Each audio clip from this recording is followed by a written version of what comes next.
Hey guys! In this video, I'm going to walk you through the perfect way to install Windows 11, especially if you have a low-end PC or want a clean installation. So let's jump right in. First step is language selection. During the installation process, choose English as your language regardless of your location. Now for step 2, version selection.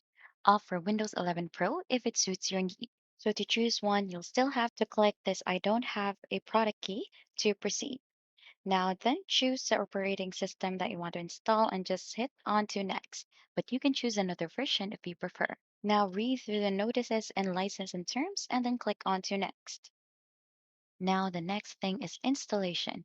You need to proceed with a custom installation and select your drive. Right after is account setup. Now you'll just need to follow the steps in here if you want to add a keyboard or anything, naming your device so that you'll be able to have the preferred settings that you like. Now choose setup for school or work if you don't want to use a Microsoft account, or you can log in with your Microsoft account if you prefer. The next step is personalize.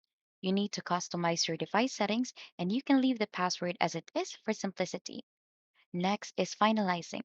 Wait for Windows 11 to prepare everything for you and then adjust region settings.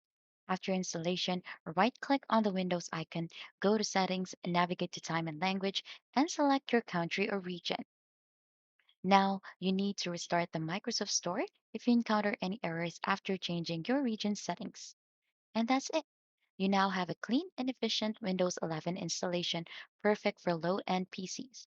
If you found this helpful, don't forget to hit the like and subscribe, and feel free to ask any questions in the comments below. Thanks for watching.